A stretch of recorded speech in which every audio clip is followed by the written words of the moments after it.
When it comes to indie titles, a sequel is a pretty rare occurrence and simultaneously the mark of a game that held a lasting impression on its audience. Modern examples include Hollow Knight Silksong, Deltarune, Hades 2, and plenty more that received full-blown or at least spiritual sequels. As discussed in my video on the first game, however, even getting a good indie game back in the day could be a rarity, and the notion of an indie game being beloved enough for the developers or publishers to view it as financially viable was outlandish. But it did happen. Don't Starve Together, Audio Surf 2, and I of course will once more praise the Dishwasher Vampire Smile. So when, but 2.5 years after the first game, Hotline Miami 2 Wrong Number released with the promise of being bigger, better, and banned in Australia, a 16-year-old Dildano was excited and ready for a sequel to a game he had loved so much for its fast pace and simple joy. And buying the deluxe edition would get you Jacket as a playable character in Payday 2 as well, a game I had at the time very much gotten into recently. Suffice it to say, my body was ready, but with the scarcity at the time of a truly great sequel to an indie game, the question couldn't help but linger. Could Dennaton and publisher Devolver Digital really do it again, and do it well enough to match my excitement?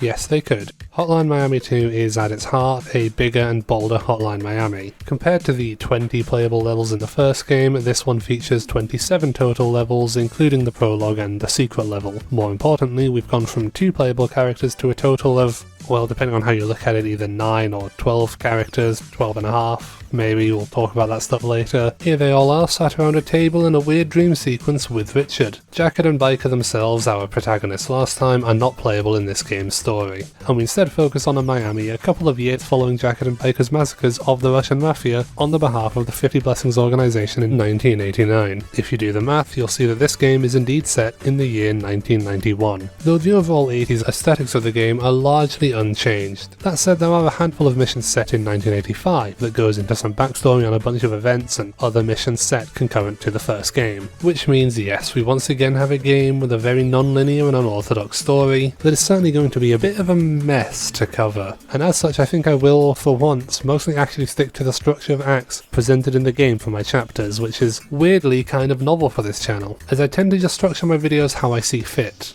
This chapter, for example, has both served as an introduction to the game, as well as giving me an opportunity to talk about the infamous prologue of Hotline Miami 2.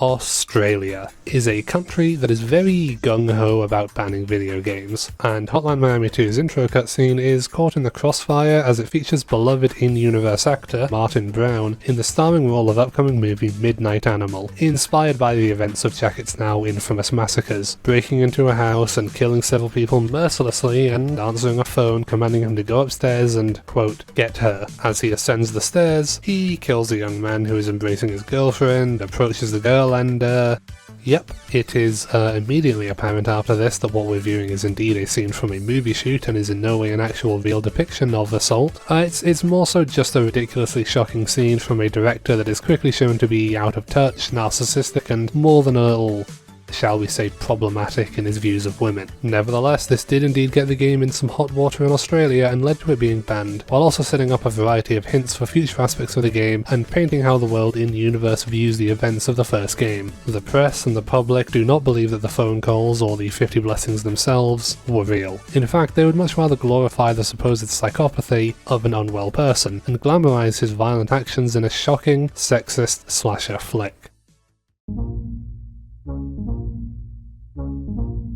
The first act of Hotline Miami 2 features 4 levels, with 4 different sets of playable protagonists. Immediately following the prologue, we are introduced to the first of our new protagonists, a group of 5 people. These guys are known colloquially as the Fans, a group consisting of Corey the Zebra, Tony the Tiger, Mark the Bear, and the twin swans named Alex and Ash, each of them a veteran of a Cold War conflict that took place in Hawaii in 1985. The reason they're called the Fans is that what they're essentially doing is trying to recreate the actions of Jacket in the hopes of gaining the attention of 50 blessings, or at least media attention. The main issue there being that the Russian Mafia is much lower in numbers than they once were, thanks to Jacket, and so this mission, their first outing as a disorganized group of serial killers, is more sporadic and disparate. They can't find any Russians on this fateful Halloween night, so they settle for just slaughtering a random gang they find. They make it quick, get out, and Mark orders a bunch of pizzas for everyone, which takes us back in time to our next level, where we're introduced to our second protagonist, Manny Pardo, who leaves a diner and travels to a a shopping centre downtown where he single-handedly takes down an armed gang stealing goods. He exits the store and finds himself confronted by a large police force who have arrived to deal with the commotion that had occurred, which is when he reveals himself to be a member of the Miami police force,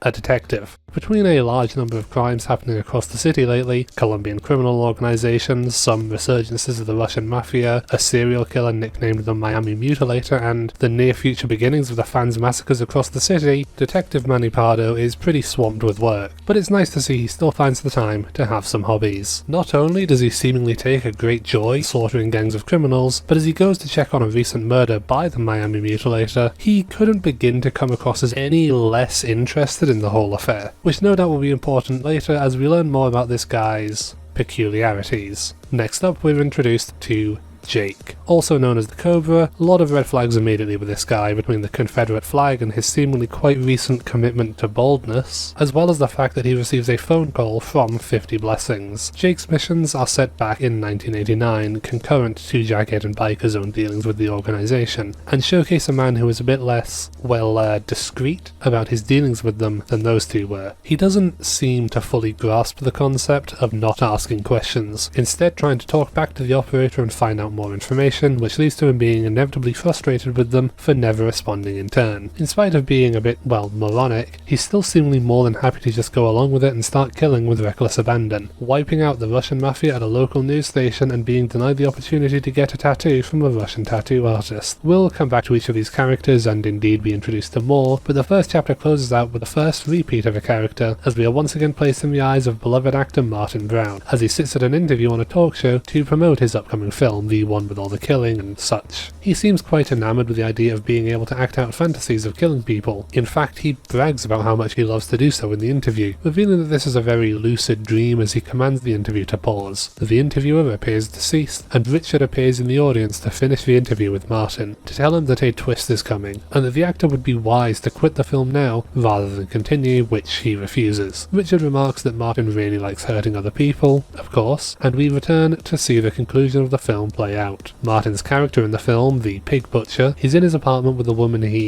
and she escapes in the night, leading to the pig butcher's arrest. In his interview with the police, he keeps requesting the phone that is ringing to be answered, but the officer claims there is no phone, that the phones are a delusion used by the killer to wrongly justify his actions, again alluding to the general population's belief in the 50 Blessings being a fake boogeyman that doesn't really exist. Just as the film portrays them as the non-existent phone orders the pig butcher to kill the officer, leading to him going on a massacre across the entire police station. Having systematically killed everyone else, the pig butcher makes his way to a room in the middle where the woman he kidnapped was being kept safe by a detective. He enters the room and she immediately leaps up to shoot him, proclaiming that she is not his girlfriend, again likely alluding to the idea that Jacket's girlfriend was, in the eyes of the public at least, just another victim in all this, and that anything between her and Jacket was born of fear, grief and abuse. She shoots the pig butcher, several times in fact, and we cut back to the real world as the director claims that the scene looked perfect, no reshoots, telling everyone to grab lunch while they get ready for the last few shots of the film.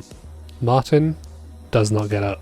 Martin was shot with a real gun that found its way onto the set of the movie. Maybe, at least. This is, after all, Hotline Miami, and ruling out the idea that Martin, whose dream evidently suggests some affinity to violence, wasn't actually himself a psychotic murderer attempting to recreate the massacres much like the fans seem to, is easy. In fact, I'm not sure there's ever been a clear answer on what exactly is up with Martin's story. It's up to interpretation as to who this guy was or when. The only certainty really is that Martin is definitely dead.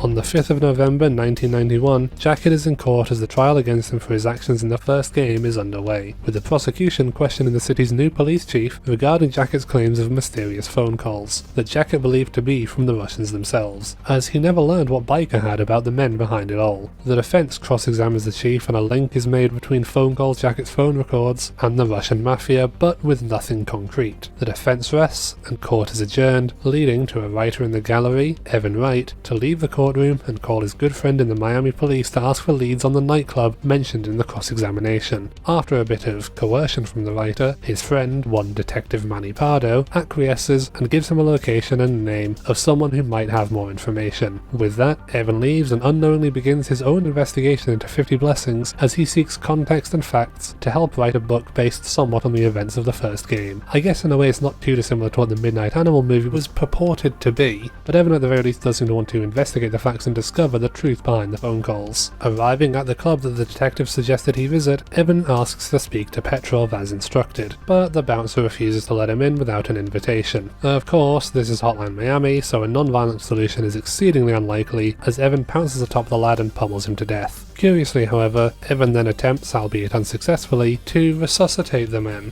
This is kind of the entire gimmick behind Evan, that you're essentially playing as a pacifist throughout the game, with this situation here being the only time that you're actively required to kill somebody as this character without any say in the matter. Every other time you defeat an enemy, they are knocked to the ground and left unconscious, unless you go out of your way specifically to take things too far or use a bladed weapon. Even trying to pick up a gun will have Evan empty the entire magazine onto the ground and throw the gun away, scoring some extra points in the process. I think this has a lot of personality to Evan, and makes him feel pretty unique to play, as in the grand scheme of things, being that he's essentially the only, I guess, half-decent human in the series, at least morally. Anyway, he finds Petrov eventually and informs him that Pardo sent him to talk to him. Petrov finds this idea funny, and they agree that Pardo is probably not a great friend, which certainly checks out from what we've seen thus far, and Petrov lets him ask 2 questions. His first is whether he thinks Jacket, Biker, Jake, the Rat, and all these other supposed maniacs involved in the killings were vigilantes delivering justice to the Russian Mafia, or if there was something more, and Petrov does believe that there is indeed something more. Evan's second question is why they targeted Russians, which Petrov has less answers to, but does concur that they were very well trained, and not a single one they had ever managed to capture had squealed, as it were. With Petrov no longer fielding questions, Evan leaves and meets his bad friend at a bar. The two bicker a bit, with Pardo stating he never expected Evan to actually go and meet Petrov, and instead suggests that Evan write his book about the Miami Mutilator, who is totally for sure not Pardo in any way. They ultimately agree that it's probably only fair that the detectives still owe the writer a favour, with the two parting ways as they head home for the night.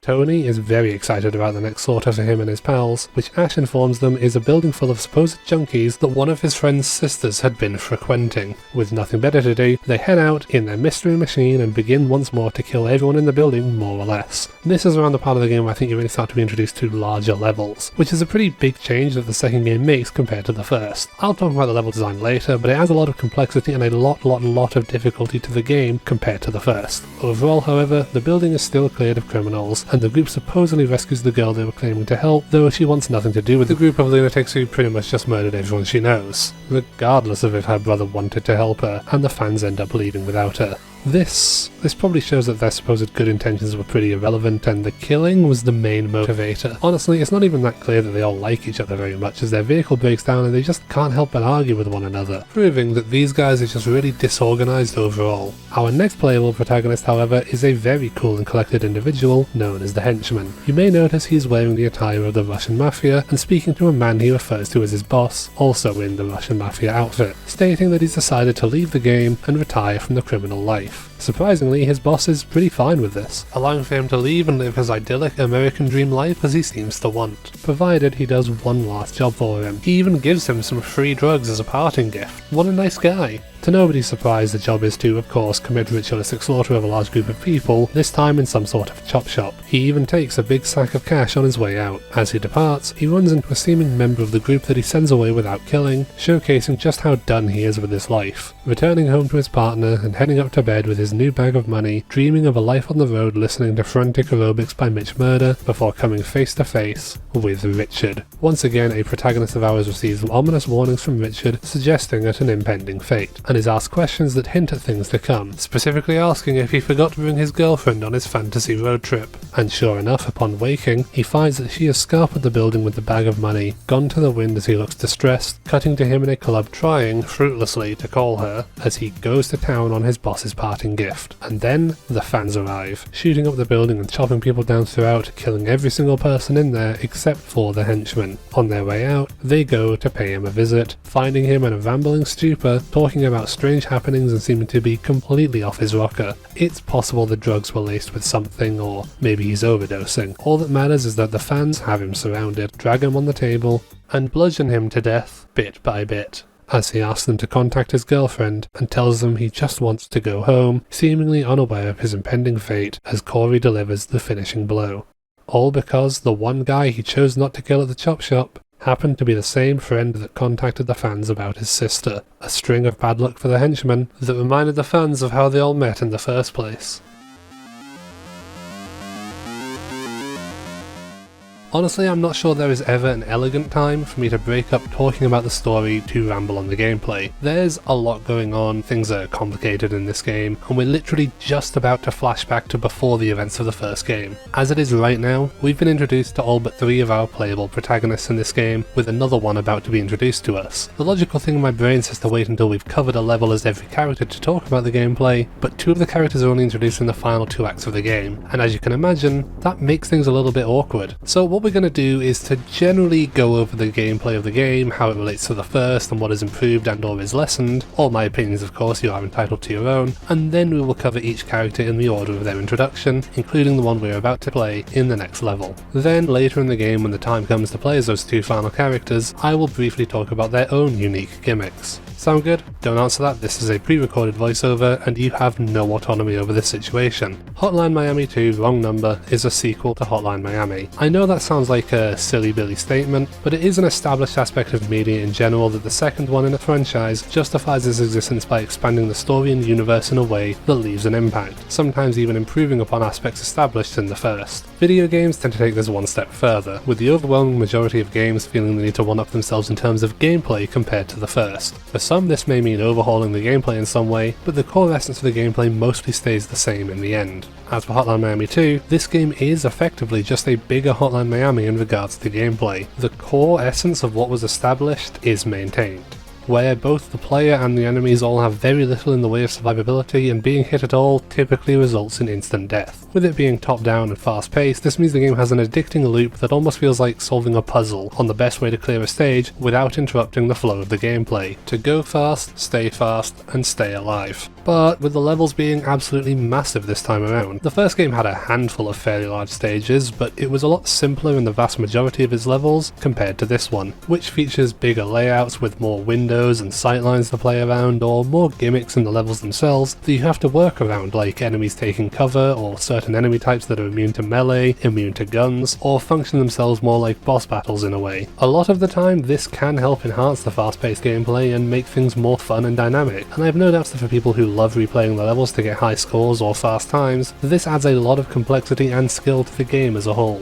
With that in mind though, from a more casual perspective, the sprawling levels with little to no cover to reliably play around can be at times annoying. The last few levels in the game in particular took me considerably longer to get through than I may have otherwise liked, and while I found overcoming the challenges to ultimately be very satisfying and rewarding, I do think it's worth acknowledging that building frustrations could turn some people away from your game. Granted, it may have helped if I didn't choose to play through the entire game in a single sitting, but I also never claimed to be a wise man. I do overall love the gameplay, and while I'm certainly want to vent my woes at the 15th death in a single level, I never found it to reach that Halo 2 level of difficulty that I think pushes things too far. I always felt I could improve and that I was learning, and with how quickly you get back into things after failing, I never felt that I was too angry for too long.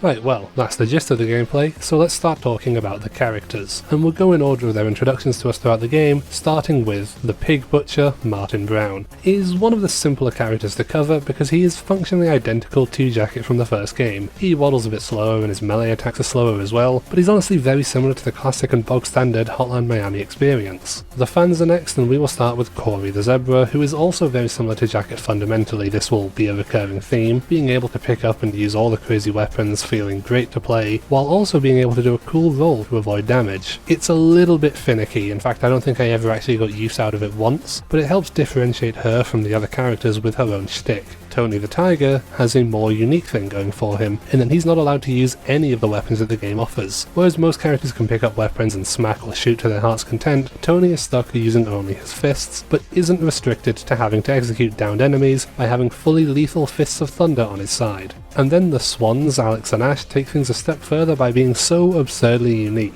You play as both of them at the same time, with Alex running around with a revved up chainsaw that instantly kills people, and Ash trailing his sister with a gun that you can fire with what would normally be the button to throw a weapon, allowing for really dynamic gameplay that feels great when it works well, but is admittedly pretty awkward and plays so differently to every other character that I'd never feel I fully got the hang of it. A really high skill ceiling on these two. Fortunately, Mark the Bear takes things back to a more manageable state, as he is basically the same as the Pig Butcher was, but he starts the level with 2 SMGs that he fires, with your throw button being replaced with the ability to hold the 2 of them to the sides and shoot them like some crazy action star. This silly looking ability has to be one of the most satisfying things to do in the game, and showcases so much creativity with the concept of this game that I can't help but love it even with how silly it looks. Alas, the SMGs have a finite amount of ammunition, but that's made up for by the fact that, as I said, once out of ammo, Mark effectively does just turn into Martin Brown, at least from a gameplay standpoint. Manny Pardo, our lovable detective, has the gimmick of being the gun guy. You can execute people with guns, you get some cool and unique animations, and your melee abilities are greatly diminished as a trade-off. Very style over substance with his gameplay differences. Jake the Cobra is another bigger guy like Martin and Mark, and it is reflected in slightly slowed gameplay between his aiming, attacking and executions, but he's the first character we get to play who, like Jacket before him, gets to equip multiple masks. For the fans, you could select which of the characters to use before the level, and this would in turn change the mask you use, but Jake is very much the closest to a bigger, burlier version of Jacket with less mask variety, and all of it snake themed. His default Jake mask allows him to instantly kill anything by throwing any weapon at them, while his Urban mask starts him with a nail gun that he can pick up and drop as wanted, allowing him to fire silent shots that won't alert people to give a bit of stealthiness to a level. And his Dallas mask kinda just turns him into Tony, with no weapons but lethal punches. He can also go crazy with some nunchucks that make him move faster and looks brilliantly silly. I already spoke a little bit in depth about Evan Wright, the writer, earlier, so I'll be brief. You can't kill anyone unless you actively go out of your way to be violent, and when interacting with a firearm you automatically unload it, restricting you to melee or throwing weapons. But if you do execute someone, you enter a bit of a blood rage that allows you to start recklessly killing people and to use guns, which does make things easier but is honestly less satisfying, yields less points and feels contrary to the character's design intentions. The henchman, who never gets a real name, starts his singular level with a silenced pistol. That's about it. You can get rid of it whenever you want by throwing it and use other weapons, or you can dispose of it when out of ammo to use whatever you want. Not much else to say, it's very similar to Jake's nail gun. And as we will soon be introduced to, we have the Soldier, also known as Beard, a familiar looking chap who gets to select a gun of his choice at the start of the level between the choices of an assault rifle, a shotgun, a machine gun, a sniper rifle and a flamethrower. Those latter 3 options are Beard exclusives, and they function a lot like how you would expect, with a hail of bullets, long-range accurate shots and, well, fire, respectively. You can switch to your knife with Beard and deal with people up close, which is wise as you have a limited ammo pool that can only be restocked from certain locations when your firearm is completely dry, giving a fair few limitations to play around to get things done with the guy. The characters we will explore later are called Richter and the Sun, and the first of those is someone who might be quite familiar from the first game as well. If it helps, their gameplay is still derivative of that classic Jacket experience, and overall represents a fairly underlying truth behind the game as a whole, that being that ultimately, Hotline Miami 2 is more Hotline Miami gameplay. There are a few games out there that have tried to replicate the feeling, especially at the time, but these 2 games just feel a lot better than most of that other stuff, and have great stories to match, the now greatly expanded roster of characters too. It's a really fun time, and simple as the gameplay at a base level is, and as difficult as it can be at times, I think overall I do prefer this second game's gameplay.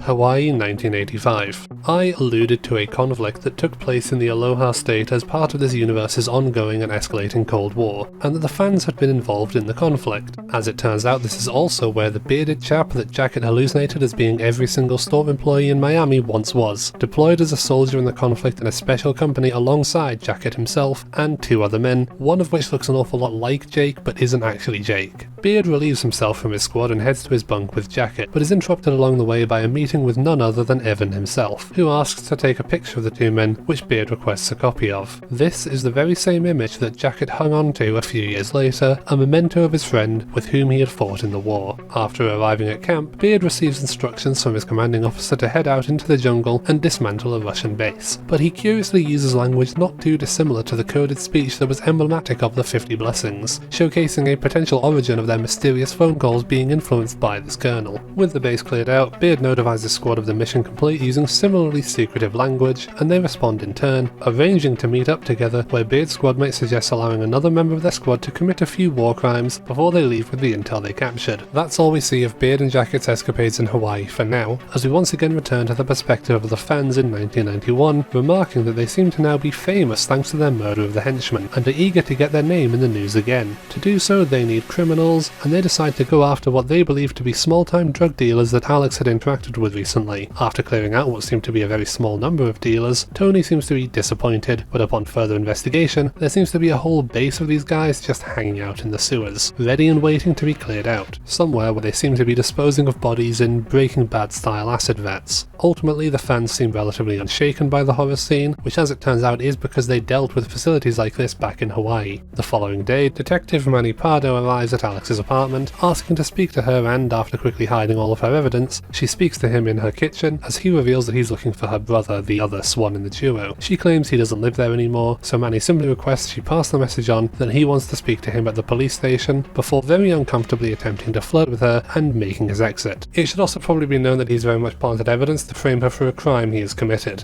With that in mind, it should come as little to no surprise that he's not at all intending to go on a leisurely drive, and is instead going for another little massacre down by the docks, against a large quantity of Colombian cartel members. This is a pretty tough level, and has you fight against a large number of enemies before making your way back off of the pier to get chastised by the arriving police officers about reckless behaviour. Manny of course doesn't care about the dangers of the situation, or the habitual slaughter of like 100 guys in there, instead making his way over to another murder scene by the serial killer who is definitely not him, evidenced by the fact that the murder scene seems to have changed based on the criticisms of the last murder he visited by the other officers. The wallet is noted as being missing, possibly suggesting that this is the crime he's attempting to pin on Alex. That doesn't actually matter, however, as Mark arrives at the bar that the fans all hang out at, and instead of his friends, he sees Richard, just like Martin and the henchman before him. And this apparition of Richard is saying strange things, talking about being on the roof or stating that things are clear, ominous things that signify the fates of these 5 characters to come, just as Ash's cell phone begins to ring. A phone it turns out he stole from the henchman when they killed him. On the other end is the same guy the henchman stopped working for, informing Ash of a new batch of product that he'd love to get his friend involved in. Of course, to the fans, this is just an invitation to take out some more criminals, and so they set off, ready for action. Off screen, they scoped out the building and drew up a plan for taking things down, as the size of this building says that this is a much bigger job than they've ever taken on, with Ash opening the door up and the 5 of them all making their way in the elevators to go take out their own designated floors. Mark is first up, clearing out what, as this is a game set in America, I suppose would be the 2nd floor, with few issues along the way before radioing in his success to his friends. Corey is on the next floor up, similarly clearing it out and radioing in that she's done, and Tony too punches everyone on his floor to death before calling it in, each of them saying something that Richard had said in Mark's vision. The twins also clear out their floor, heading to the roof and questioning where everyone else is, not receiving any answers from the others. They debate what to do, deciding ultimately to go back and check out when a man suddenly bursts through and shoots Ash dead. He laughs and shoots Alex,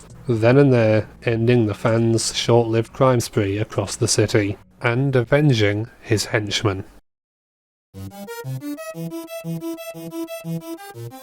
Detective Manny Pardo arrives on scene to a police raid on the same Russian mafia-owned building that the fans were just in. Despite protests from the officers on scene not to get involved, Manny gets involved, going right ahead and finds Tony alive and bloodied in a room containing the bodies of his friends. Tony begs to be arrested, saying that he wants to be done with this all. Manny, judging the masked man as someone whose quest for fame went awry, shoots the only surviving fan, claiming that it was in self-defense to the other officers. Seems he wasn't wasn't too happy with potential competition in regards to ritualistic slaughter, but he comes across as quite pleased that the situation resolved itself as he leaves the scene of the crime, passing a body that seems to be splattered on the pavement outside the building. Manny's much less psychotic friend Evan reads a note from his darling wife and sets out for another day of investigative journalism regarding Jacket's crimes. He rides the subway and is accosted by a beggar asking for money, who, in a flash, transforms into the ill omen of Richard. Hallucinating, Evan's various guilts and anxieties take over as he envisions being chastised by his wife for his struggling career and threats for her to leave. Possibly reliving arguments and discussions of the past, or possibly envisioning a future, the rooster informs Evan that time isn't on his side before the vision ends and Evan sees, instead, the beggar walk away without taking his money.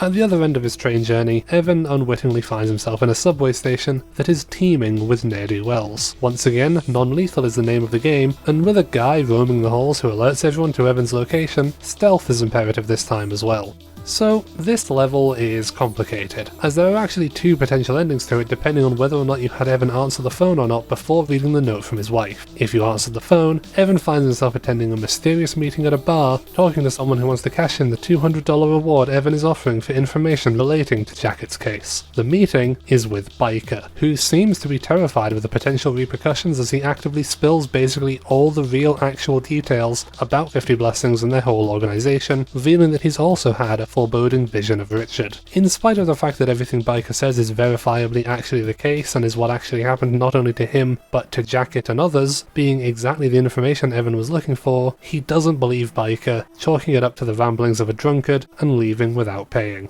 Where this is complicated though is about the patrons of the bar, as every playable character of Hotline Miami 2, barring one, is seen present at the bar. Evan of course is the playable character, but in addition you can spot the fans, the henchman and his boss, Jake, Beard, Biker, Martin Brown, Manny Pardo, even that one guy Jackie killed near the beginning of the first game is present at the bar for some reason, despite the fact that that would have been about 2 years prior. That's why I have to question how real this meeting with Biker actually is. Timeline-wise, it is worth noting this takes place before the deaths of the henchmen and the fans, but the homeless guy is for sure dead, and without spoiling too much, I'm pretty convinced that everyone present here wouldn't all be alive at this time. In fact, I know for certain that at least 2 more characters here cannot physically be here at this time.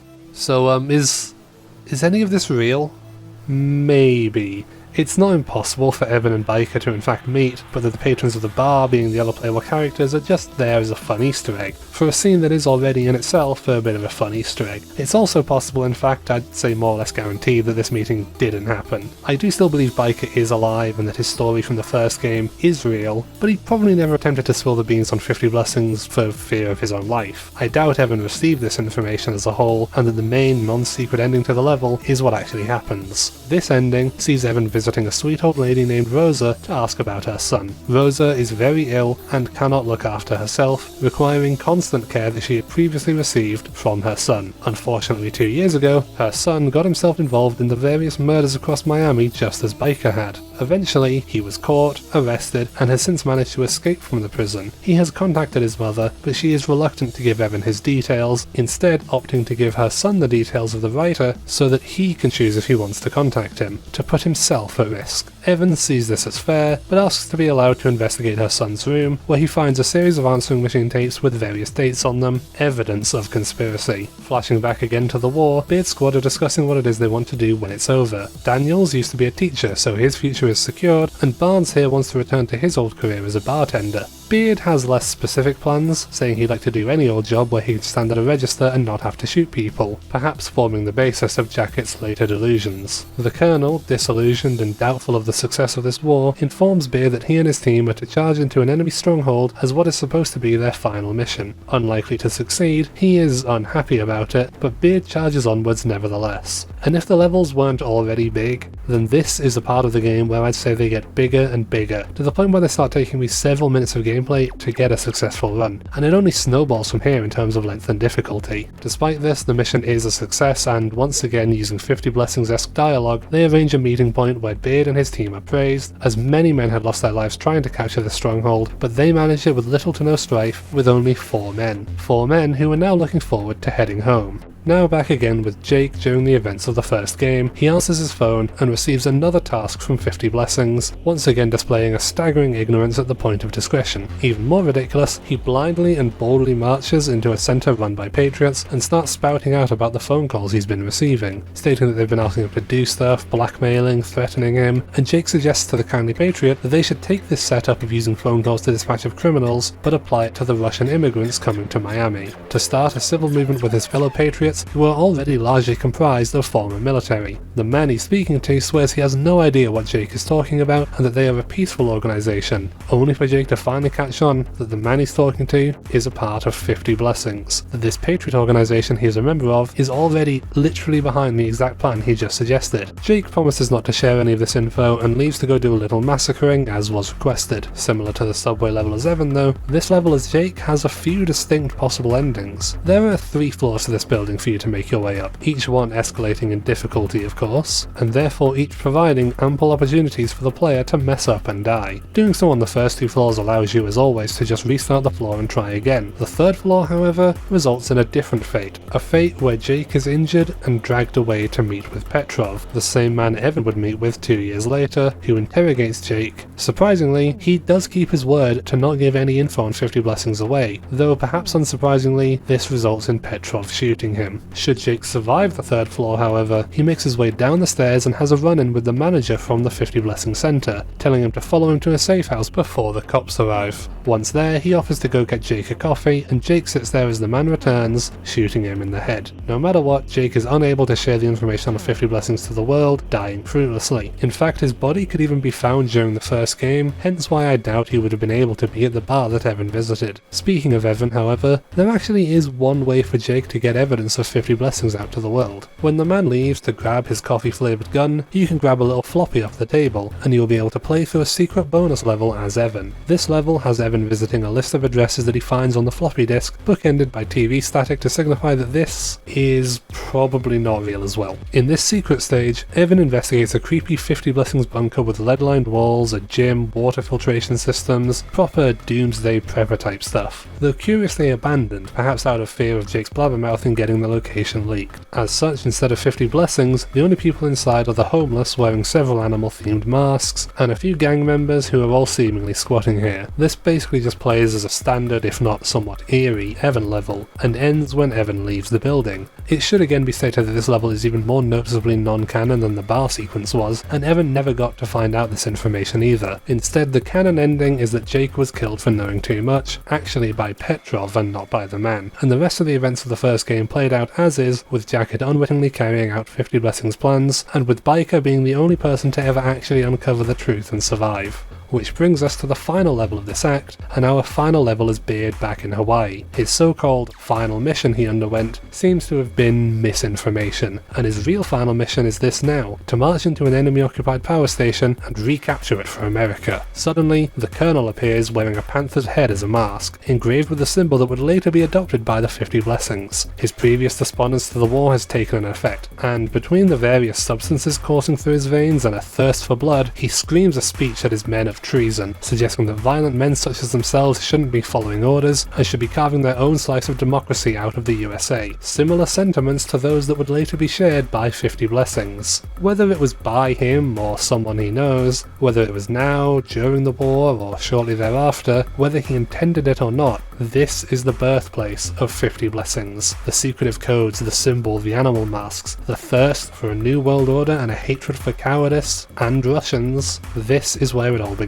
and where it ultimately changed after this war to set its sights on toppling the Russo-American coalition, even though Beard's squad doesn't know it yet. Jacket doesn't know the future that this rambling old man has just set for him. All they know for sure is that they need to take out a power station, a gigantic power station. This one goes on forever, and every enemy has guns, and it is such a tremendous struggle. Once it's cleared out, the squad encounter a room where the Russian general in charge of the power station is hiding, ultimately deciding to shoot himself to evade capture. And then the alarms start blaring, with the reactor having been set to go into meltdown shortly before their arrival, causing an explosion in the elevator to fully eviscerate evacuate Barnes and injure Jacket. Daniels comforts Barnes, his fate unknown, as Beard escapes the facility with Jacket, calling in for an emergency rescue initially using coded language, but giving in partway through to use proper military communications, rejecting his colonel, and the future of 50 blessings. He then comforts Jacket, giving him the Polaroid that Evan had took of the two of them as a memento as the two escape Hawaii via helicopter. Months later, Beard is much more unkempt and working in a convenience store not too dissimilar to the one that Jacket envisioned him in. He consoles Jacket over the phone about his recent breakup and asks if Jacket could send him a copy of the photo. The two stayed in touch and were seemingly good friends following their time together in the war, and Jacket's holding on to the photo all the way up till the end of his rampage is emblematic of the bond that they had. It's really sweet, and probably one of the most heartwarming things in a rather bleak series to know that these two had a genuine care and friendship that lasted through the horrors of war. Regardless of this, Beard comments on a commotion going on outside of his shop and tells Jacket he's going to go check it out, saying farewell to his friend as he steps outside,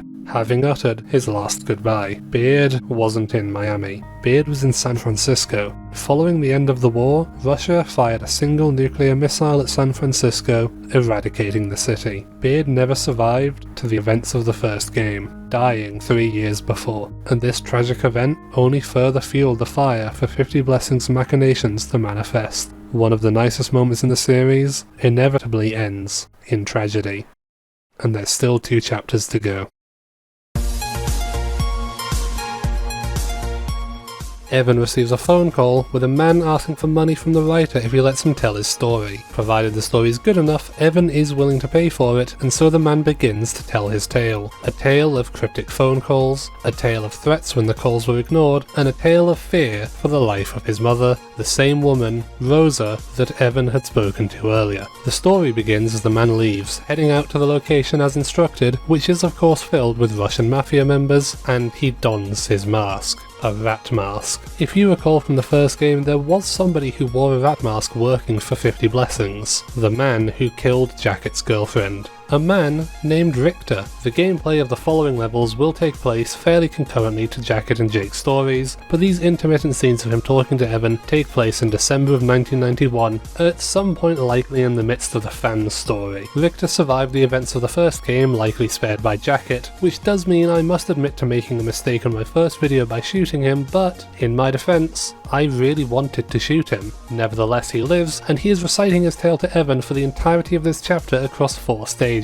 The first one is a pretty typical 50 Blessing assignment. Richter runs in and kills some dudes, returning home after to care for his sick mother. The second has him claim to his mother that he is attending a job interview, only for him to enter a dilapidated building to once more wipe out a large number of Russian mobsters. This one is considerably larger than the prior level, and really starts to ramp up the difficulty, something that is extremely present in Richter's levels. Richter's gameplay is probably the most basic that there is, as he doesn't have any signature weapons, special moves, alternate masks. He's just the most basic, fundamental Hotline Miami character there is, other than Jacket I suppose, and the main differences of his gameplay are reflected more so in the level design, giving basically no chance for any resting whatsoever. It's really frantic and difficult, and these 4 levels probably took me the longest to complete out of any stretch of levels in the game. Once he's done in this labyrinthine building, he returns home to find his mother passed out in the bathroom, and he carries her to bed and checks to see if she is okay. This leads to his 3rd level, which is more of the same, except just like every wall is a window to be shot through. Once finished, we return to Evan's perspective as he grabs another notepad and continues his interview with Richter, who explains about a mysterious visit he'd had while in prison, sometime after he'd killed Jacket's girlfriend. The visitors turn out to be the 2 janitors that Biker visited, people who seemingly orchestrated a lot of 50 Blessings activities in Miami, and basically led to Richter's arrest themselves after his murder of Jacket's girlfriend and attempted murder of Jacket. Richter doesn't recognize them though, but they say they're there as a precaution to tie up loose ends and say goodbye to a very confused Richter. As he's being escorted back to his cell, some guards are blocking the way, and he is instead diverted to a meeting with a large angry prisoner with the number 50 tattooed on his face. Gee, I wonder who he might be working for. This is a boss fight not too dissimilar in style to the one with Biker from the first game in a way, where you have to dodge several charges from the man before being given an opportunity to fight back as, among the various bits of trash Richter's fellow prisoners toss into the yard, a lead pipe is provided, allowing the opportunity to hit hit him once he charges, and is left exhausted. With that problem solved, Victor returns to the prison where a full-blown riot has broken out, and you make your way through an absolute marathon of a level, killing dozens upon dozens of guards, prisoners, and doubtlessly dying a number of times along the way. At some point, Victor dons a guard's uniform, allowing him a great disguise to make his escape from the prison as he is ushered safely into a cop car. At some point, he slips away from the cops and makes his way to Hawaii, which is when he reiterates that he needs to be paid for this, so that he can get his mother a ticket to stay with him in Hawaii, something that Evan promises to help him with no matter what, proving once more that he is unquestionably the most kind-hearted protagonist in the series. And yet, despite this nature, Evan's wife has left him at some point between his first visit to Victor's mother and now. Dejected, he sits down to start writing about what he has learned as the game transitions to its final chapter.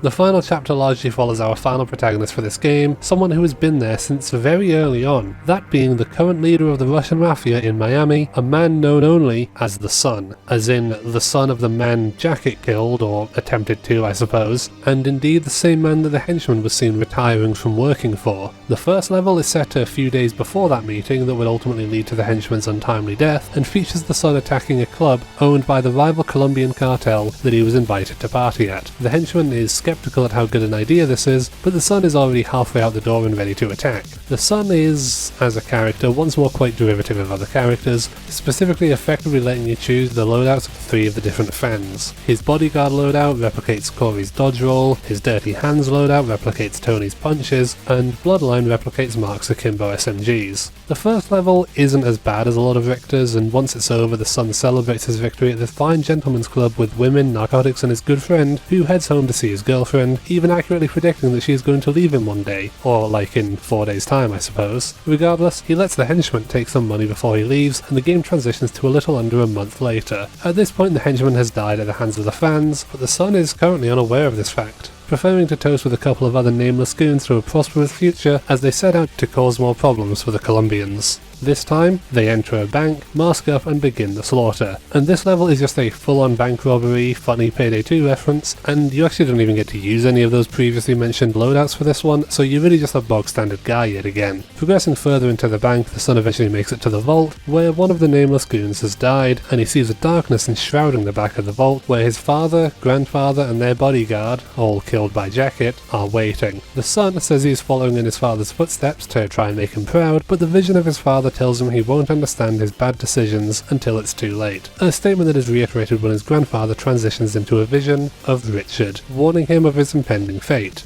Now, we get to play our last level as a character other than the Son, as we return to see the conclusion of Detective Manny Pardo's story, once again viewing one of his own murder scenes and chastising the other officers for not capturing the murderer, him, because now his job is on the line. He leaves the building and heads off to his home where he tucks himself into bed for a nice healthy dream. A dream in which he has misplaced his gun at the apartment of his last murder victim, and he returns to the scene of the crime where he is confronted by a rather concerning looking ventriloquist dummy. This dummy sort of spells it out that Pardo is absolutely the murderer before being pushed to the floor and shattering, causing Pardo's delusions to fully manifest. All along, all he wanted was for his own killings to be noticed by the media, and for his killings to be revered and talked about in the same breath as the killings performed by Jacket. But nothing ever came from it. The fans were more successful at having their slaughters talked about than Pardo was, and now he's fully embraced his own delusional media obsession as he begins to view his life as a series of movie cliches, interrogated by the police chief on the set of a movie, claiming that they'll have to stop him by force as he shoots his way out of the police station, something that is very much a movie cliche based on what we saw from the Pig Butcher's levels. As he leaves the building, having killed everyone inside, he is confronted, as is usual for him, by a police force that has arrived outside the building, but his usual trick of flashing his badge doesn't save him as they shoot him many times. Like I said though, it was just a dream. He awakes in his bed, panicked but alive, receiving a phone call asking him to come down to the station,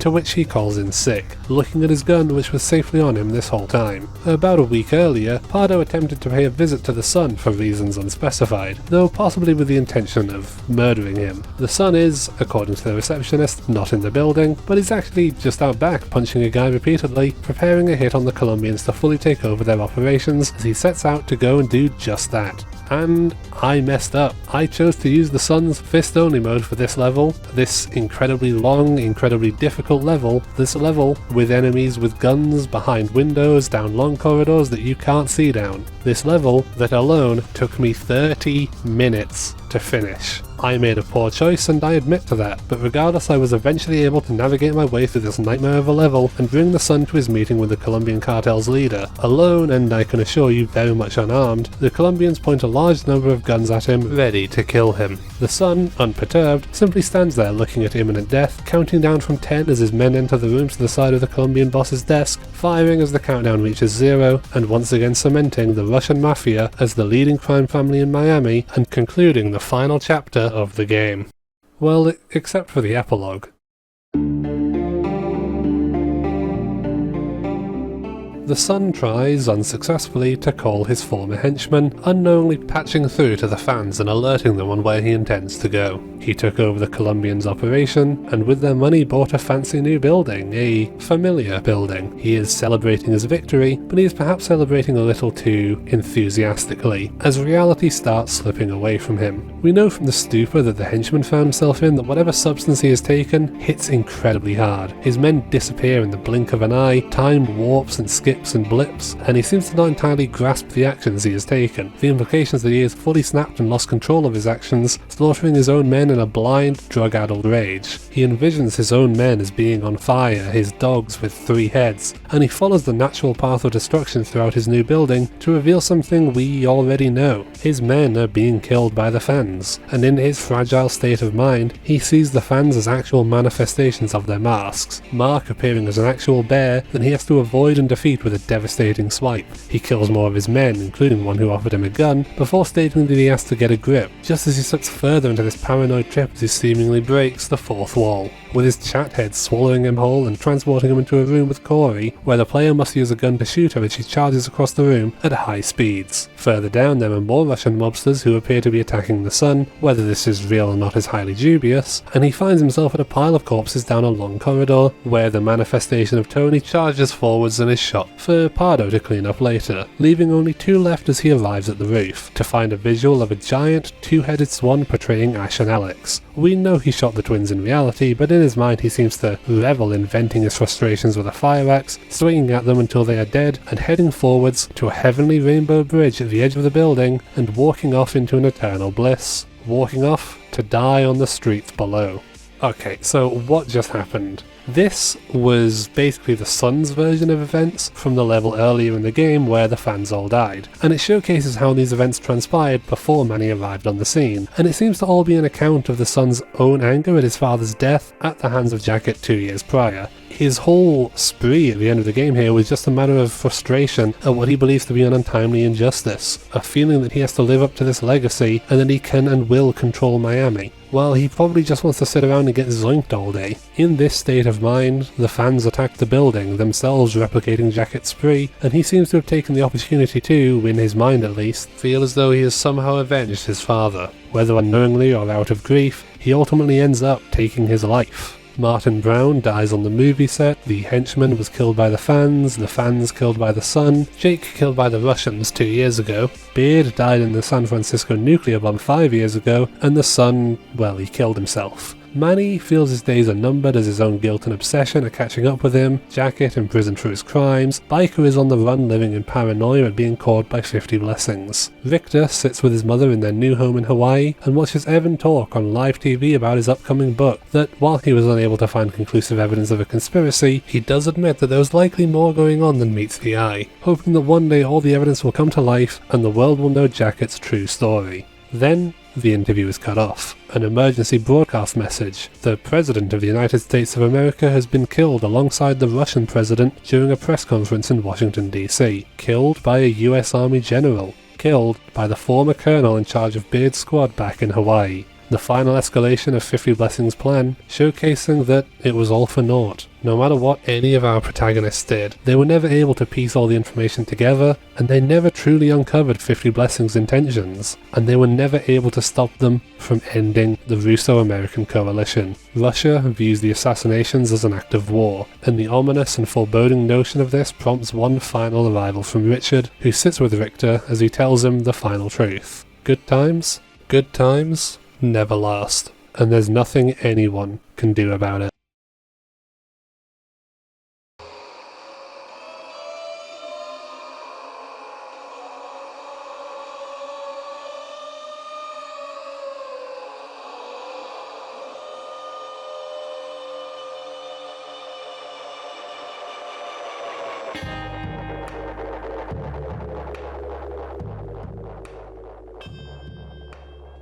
Evan, Manny, the actress working alongside Martin, and even Jacket himself are eradicated in a worldwide nuclear holocaust. There is no happy ending. In the end, there was only violence.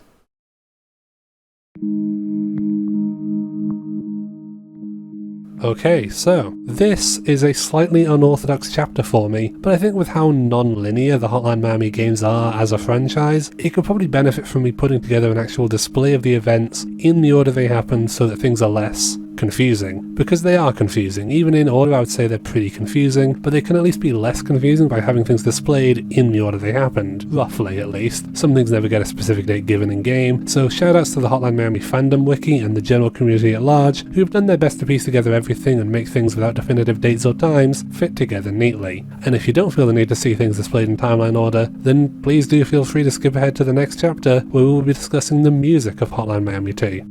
March 1985, Honolulu, Hawaii. The fans are eating together in the same bar as Beard, Jacket and the rest of their squad. Beard and Jacket head out to go back to their camp and have a Polaroid picture taken by Evan. Later that night, Beard heads out on a mission to clear out several Soviet outposts. October 1985, Honolulu, Hawaii. Reminiscing about civilian life, Beard's squad are sent on a mission by their dejected colonel to wipe out a resort occupied by Soviets that other troops were unable to complete, the fans included. Days later, Beard's actual final mission takes place as his squad wipes out a power plant, which results in a catastrophic meltdown, killing Beard's squad mates except for himself and Jacket, who he gives the Polaroid to as a memento of their friendship.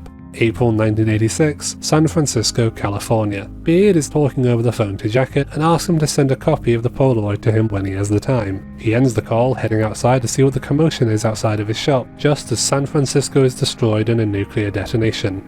April 1989, Miami, Florida. Victor and Jacket begin working for the 50 Blessings early in the month, doing their first few jobs in this time frame. Towards the end of the month, Jacket rescues the woman who would later live with him on the same day that Jake attacks a news station on behalf of 50 Blessings. May 1989, Miami, Florida. Jacket continues to work for 50 Blessings, and now Biker is seen to have also been working for them for some time, now looking to get away from them. Towards the end of the month, the two have a confrontation at the Phone Home headquarters, though both ultimately walk away from the encounter, with Biker confronting the 50 Blessings members who had been instructing him, learning of their plans and fleeing Miami. June 1989, Miami, Florida. Jake also uncovers the truth of 50 Blessings through much less deductive measures, but he ultimately gets killed before being able to blabber about anything. Jacket would later find his body, though this is less shocking than Jacket finding that his new girlfriend has been killed by Victor, who shoots Jacket for his failures in killing Biker, leaving Jacket in a months-long coma. July 1989, Miami, Florida. Around 7 weeks after entering his coma, Jacket escapes from the hospital and evades police questioning, making his way home to see the scene of the crime. Angered, he shortly thereafter heads to the police station, killing everyone inside and interrogates Victor,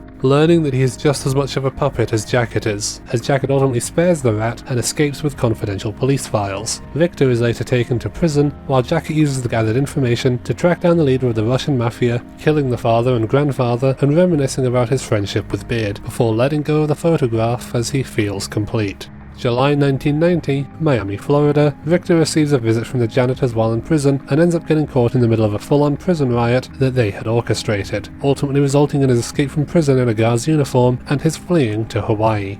October 1991, Miami, Florida. Jacket faces trial for his crime spree, resulting in copycat killers to take up what they believe to be his mantle, not knowing of 50 Blessings' involvement. Manny Pardo continues a crime spree of his that had started at some indeterminate date, seeking media attention. Days later, the fans decide to commit to their plan of following in Jacket's footsteps. November 1991, Miami, Florida. Jacket's trial is fully underway, and the writer, Evan, wants to learn more, leading him to speak with the man who likely killed Jake on the recommendation of Detective Pardo. Biker can also be seen outside of the courthouse. Days later, Evan takes a subway train to interview Victor's mother, having to fight for his life against criminals on the way, and ultimately finds compelling evidence of potential conspiracies. Towards the middle of the month, the Sun declares a gang war against the Colombian cartel, beginning his own crime spree. The henchman quits a few days later after doing one final job against the Colombians, sparing the life of an employee and taking home a sack of cash to his girlfriend, who proceeded to leave him in the middle of the night. Taking a new experimental drug that the Russians had been working on, the henchman sits in a club downtown as the fans storm the place, perhaps having received information from the man he had spared, and ultimately end his life. And still in November, the month concludes with Evan investigating Jake's repossessed belongings, and maybe visits an underground bunker once belonging to 50 Blessings, but probably not.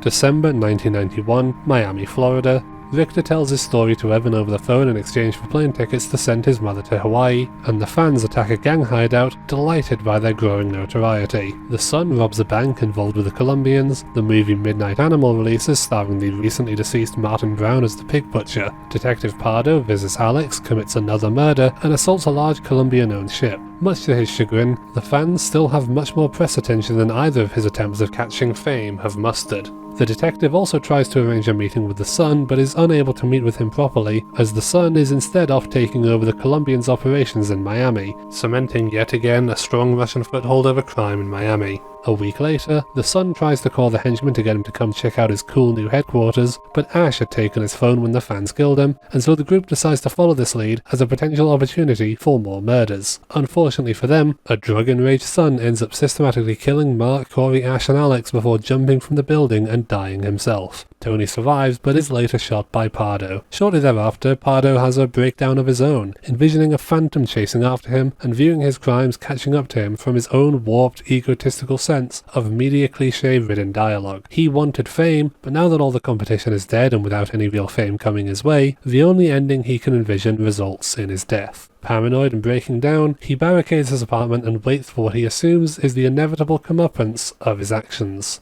December 1991, Honolulu, Hawaii. Victor and his mother watch television together in their final moments as Beard's former colonel, now general, enacts the final phase of the 50 Blessings plan, killing the leaders of both the USA and the USSR, resulting in worldwide, global nuclear annihilation, killing Victor and his mother instantly, followed by Evan, Detective Pardo, Martin Brown's co-star, and even Jacket alone in his cell.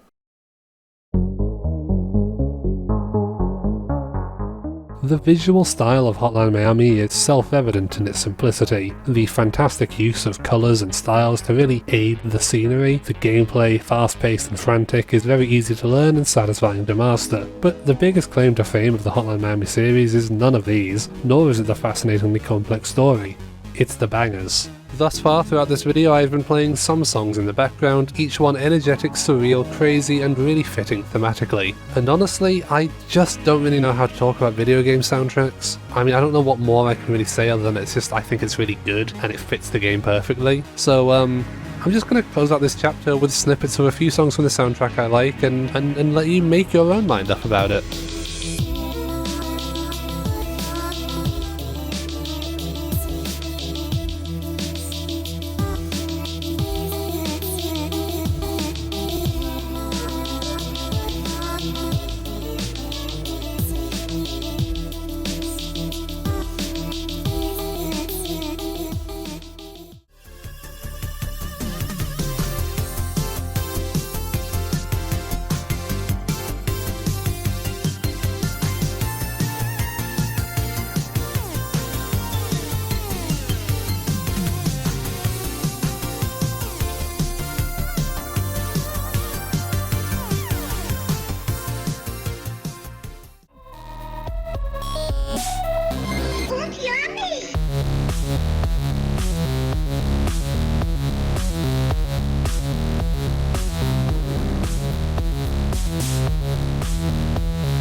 With that, I think I've more than exhausted every possible topic of discussion regarding, well, both Hotline Miami games. I didn't and kind of still don't want to go too much more in depth on the themes of things like who exactly Richard is and what he means, or delving into trying to diagnose all the countless issues the protagonists are facing mentally, and I certainly don't want to touch the political ramifications of 50 Blessings with even the longest stick you can fathom. Plenty of others will cover all of this stuff, but ultimately I think that the best part of Hotline Miami's story is that you can sit there, watching the credits go, and have your own thoughts, your own personal experience of what you just played. Thinking about it too much is a good thing, and I shouldn't do your thinking for you, because what I love about Hotline Miami and how unique it is the impression that it left on me, and I find it a crying shame that the games never really blew up or achieved mainstream media attention in the ways of so many other indie games have managed. Sure, Jackie got to appear in Payday 2 and Payday 3, but the franchise just never achieved mainstream appeal, and back in the day that makes a lot of sense because it's so weird and irreverent, dare I even say being ahead of its time. Like, can you imagine Hotline Miami releasing in today's landscape of indie games? Games like Undertale, Celeste, Disco Elysium, Return of the Obra Dinn, Outer Wilds, Animal Well, Inscription, Brie, Doki Doki Literature Club, Super Hot, Jazz Punk. So many wild, weird and bizarre indie games are out there, and while not all of the ones I mentioned were absolute slam dunks in terms of sales, they're all in some way strange. Even AAA games have caught some of that oddness as of late. I mean, you're telling me that Death Stranding was not only popular, but they made a second one? That seems so unthinkable from the perspective of that Xbox 360 to Xbox One era of games, that something so counterintuitive to the base idea of a fun and rewarding gameplay experience is praised worldwide. Hotline Miami does really feel like a series that came out, showed people just how cool storytelling in a video game can be, and then vanished. Dennerton Games have never made anything since, and while Devolver have still continued making fantastic indie games and doing whatever the heck these broadcasts are, Hotline Miami has remained dormant. There's been a few attempts to recreate the style of it. Devolver themselves released a funny little game full of NES-style bootlegs of their games, including the amusingly titled Hotline Milwaukee. And as kind commenter Boy Mashal pointed out, games like Katana Zero and what I'm assuming is pronounced Oxo are games that utilise similar gameplay loops and or storytelling devices as Hotline Miami. That last one in many ways looks like a spiritual successor in every sense of the word from the trailer, and well, I do own the game, so maybe I should check it out. Well, that was brilliant, and I highly recommend you give it a go. If you want something else that replicates that Hotline Miami style, well, you can make your own. Hotline Miami 2 also features a level editor that allows you to go out and make your own levels as you please. It's not the most in-depth thing ever, but you can do quite a lot with it, and with the Steam Workshop support you can honestly play so much Hotline Miami if you so choose. I tried to recreate Shepard's apartment from Mass Effect 3 Citadel. It wasn't very good. Back on topic, Hotline Miami and Hotline Miami 2 are games that I just can't help but view as these strange things that just do so much to draw you in to this insane world that they've set up. A world of rampant crime, conspiracy, habitual slaughter and nuclear apocalypse. A world of thumping music and a bleak, inescapable hole of suffering. Two games that, to me, truly define what I love in my indie games. A world born of passion. These two games are among my most beloved indie game experiences, and there's only really one indie series that I think I could view as loving more personally. I imagine I will one day talk about that series since, like Hotline Miami, I just want people to play them. I want people to talk about them, because if my words can make even a single person say to me, "Hey, Deltarune, your recommendation for Hotline Miami made me go and play it," well, I would love that. To the moon and back.